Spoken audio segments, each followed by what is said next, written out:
You ever read something and just get the feeling that it's literary? You know, that some words just feel special, almost magical, while others are just words? Well, today, we're going to pull back the curtain on that idea.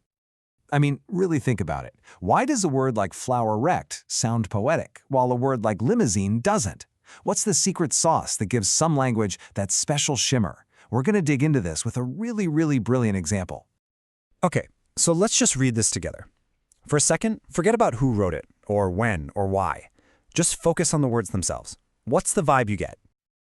One perfect rose. A single flower he sent me, since we met. All tenderly his messenger he chose. Deep-hearted, pure, with scented dew still wet.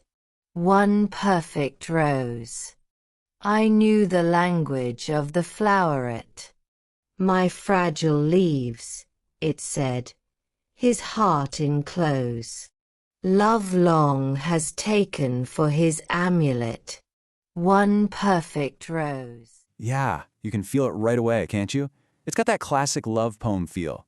It's all very sincere, kind of emotional, timeless even. It feels like something you'd find in a fancy leather-bound book. So if you look closely, you see it's a whole recipe. You've got these old-timey words like flower and floweret. The grammar is all flipped around for dramatic effect, right? All tenderly his messenger he chose. Nobody talks like that anymore. Add in a super tight rhyme scheme and the ultimate symbol of love, the rose, and boom, you've got what looks like a perfect traditional love poem. Yep, exactly. It follows the playbook perfectly. Based on just these two stanzas, you would be 100% justified in thinking, okay, I get it. It's a sweet, a little old-fashioned, but very sincere poem about love. And this is where things get really good. Because you see, the poem isn't over yet.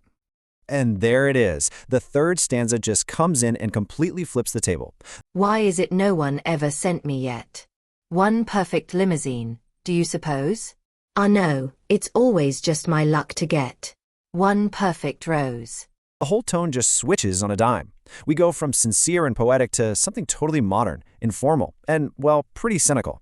That delicate, romantic feeling just gets completely punctured by this wish for a limousine. It's hilarious. And here's the key. This poem is by Dorothy Parker, an American writer famous for her razor-sharp cynical wit. And the date, 1926, is so important. This is the Roaring '20s, a time when old traditional values were crashing right into a brand new, modern world. This chart just lays that clash out perfectly. Look at this. On one side you have floweret, on the other, limousine. The lofty romantic phrase, his heart enclose, is put right next to the super casual, do you suppose? And my personal favorite, the magical amulet, right next to the sarcastic, totally fed-up sigh of just my luck. That contrast, it's everything. This is the engine that makes the whole poem work. She's deliberately taking a very formal, established style, the traditional love poem, and just smashing it head-on into the way people actually talked. Okay, so let's go back to our first question. If you just saw these two words sitting by themselves, which one seems more poetic? Almost everyone would pick floweret, right? But is it really more literary? The answer is a hard no. A word doesn't have some secret literary magic inside it. It becomes poetic or funny or sad because of the job it's doing in that moment. Here, both floweret and limousine are performing a literary function. One builds an expectation, and the other one comes in like a wrecking ball to shatter it. She's playing a game with us, with our idea of what a poem is supposed to sound like. She builds this perfect little traditional box, and then in the final moment, she just kicks it apart. The humor, the meaning, it all comes from that one deliberate break from what we expected.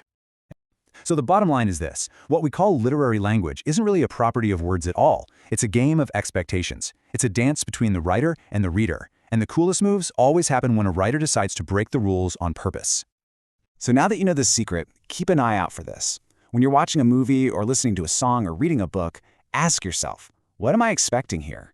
And is the creator giving me what I expect, or are they pulling a Dorothy Parker and playing with those expectations for a reason? You'll start to see it everywhere.